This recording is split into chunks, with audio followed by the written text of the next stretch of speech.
The sky is literally falling in Dallas right now. As the roof began to open here, we started to notice pieces of debris falling from the roof down here to the ground. The decision was made that it was time to close the roof and that it was not safe to keep it open at this point. The Dallas Cowboys have been historically bad this year, losing 5 straight at home by a combined total of 110 points. But is help on the way in the form of the greatest coach of all time in Bill Belichick?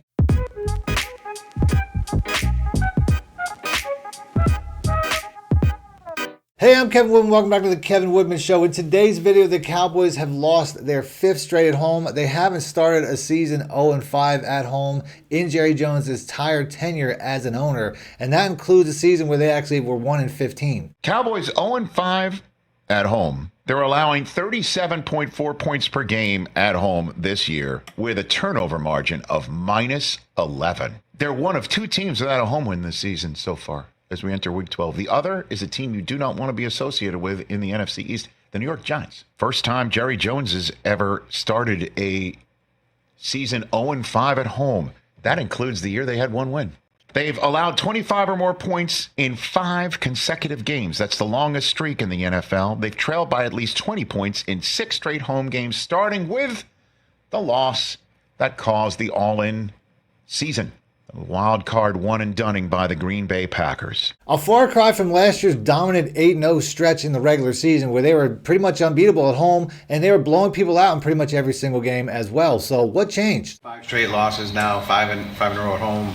How do you explain? Can you explain any of this, or explain it? Yeah, any kind of I think the reality it's very frustrating. It's frustrating for everybody. Frustrating for the players. Frustrating for the coaches. I know it's it's disappointing for the fans.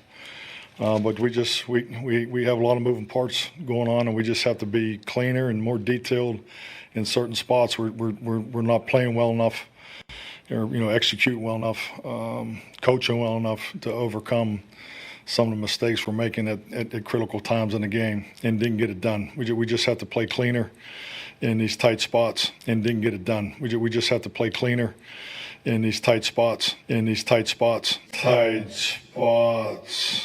spots. You've lost the last 5 home games by 110 points. A far cry from dominating at home last year where they went a perfect 8-0 in home games. So what changed? You go coach a group of grown-ass men who know you don't have a contract past this year. That was a complete non-answer by Mike McCarthy. He looks like a guy who's completely checked out, and he might have been checked out going into this season based off the fact that they didn't renew his contract coming into this year. He came into this season as a lame duck head coach, which is typically not the best position to be in, especially in a locker room where players might not listen to you because they know that you might not be back next year. And the way the season's going, everybody knows he's not going to be back next year. Mike's on the final year of his contract, so outside there's of course going to be questions. What's the sentiment inside the locker room, and what do you tell people who are wondering about whether McCarthy will be your coach next year? That's above my pay grade about if Mike is coaching again next year. But all coaching aside, Mike can leave and go wherever he wants. But the guys, I kind of feel bad for guys like Zach Martin and guys who might be on their last year on their way out. Micah Parsons, who already threw him under the bus in an interview where he said that he didn't really care if Mike McCarthy left. He was more concerned with the players that were staying and the players that were leaving. That was not a good look. Because that's what I wanted to hold the trophy for.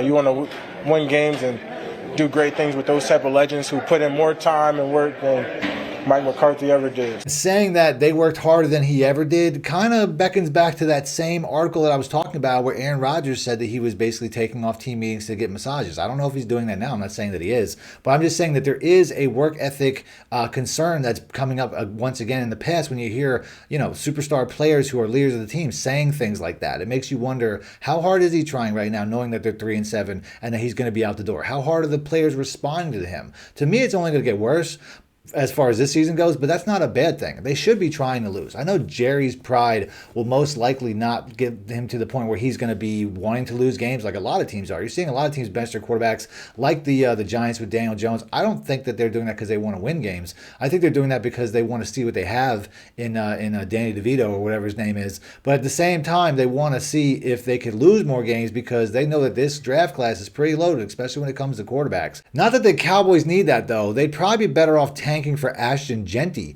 as this guy here would solve a lot of problems. He would bring back that dominant ground and pound run style that they like to play action off of and get those one-on-ones outside. That would be a dream draft pick for the Cowboys, but it would also be a dream if they got a new coach. Do you ever see any wisdom in a change of voices in there coming from the top? Well, I have made a change, and I've never I've made a change early and on a coach with Chan Gailey, and I've always regretted that. And I've made a change during the season, and I've regretted that.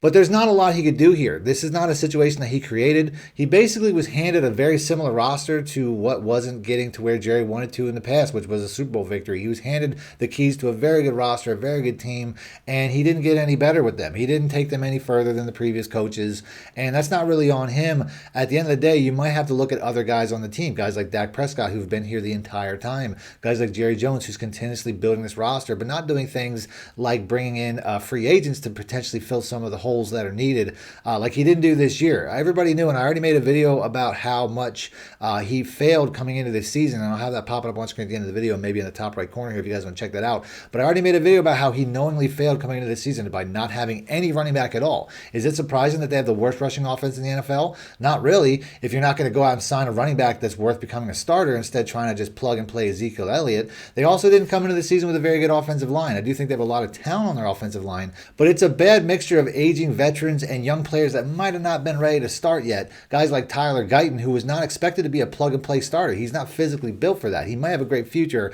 but these are all mistakes that Jerry made, and I know that Jerry's not going to take this on the chin. He's most likely going to look for a scapegoat, and a very easy scapegoat is going to be Mike McCarthy by letting him go at the end of the year, and he already knows that. But given some of the time that Mike's already had here in Dallas, do you feel like the voice is falling on deaf ears to some extent?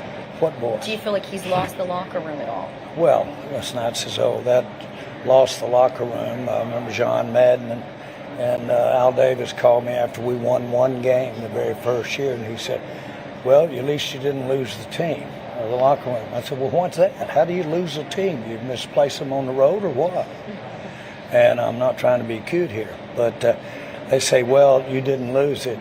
Well, I can tell you in there right now with kind of careers a bunch of those guys have, kind of the prospects of their futures, the competitors they are. I don't worry 1 ounce about losing anything as far as in the family of losing a team.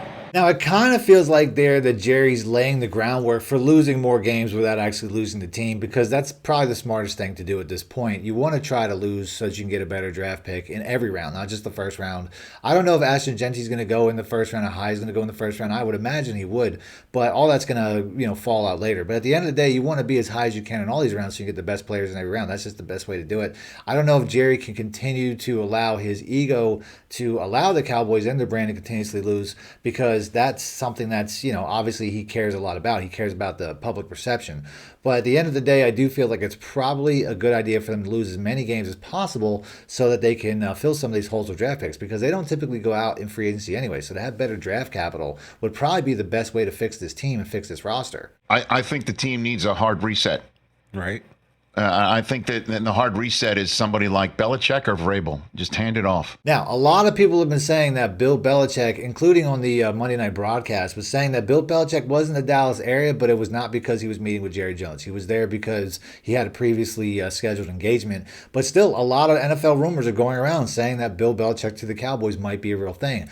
I personally don't believe that, based off the fact that I just don't think that their styles could coexist. Jerry typically wants somebody that's a little bit more of a puppet than somebody that actually wants to run the team their way. He did have success with Bill Parcells, but they butted heads endlessly, and I just don't think he necessarily wants to go back that route, because it didn't result in the Super Bowl either. So Bill Belichick, who is probably the greatest coach of all time, aside from maybe Lombardi, is a very good coach, but I just don't know if Jerry's going to be able to swallow his ego to the point where he's going to let him run the team his way. I feel like a lot of great coaches, and the one I'm thinking about is right behind me there, and Dan Campbell, I don't think that he would be doing as good with the Lions if he had an overbearing coach telling him how to run his team. Coaches want to especially good coaches, they want to build a team in their image, where Jerry wants to build the Cowboys in his image. Now, Vrabel as a coach did have 4 winning seasons. It was just the last 2 that the wheels kind of fell off, but his first 4 seasons were all winning seasons. And I think he's a really good coach. He'll bring an attitude that is similar to, once again, Dan Campbell, which is the type of coach that I think everybody wants right now. Although I know a lot of people also want the offensive coordinator off the Lions. That's another guy where I feel like wherever he goes, he's going to want the keys to the car. He's not going to necessarily want to succumb to Jerry Jones. He might want a little bit more control, and I don't think that he's willing to give that. I also haven't seen Jerry do a lot of hiring where they usually bring in a guy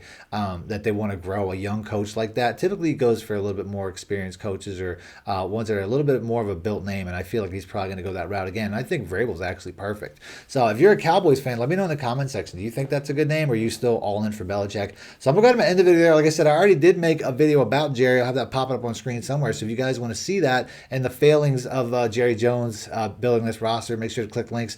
Other than that, thanks for watching.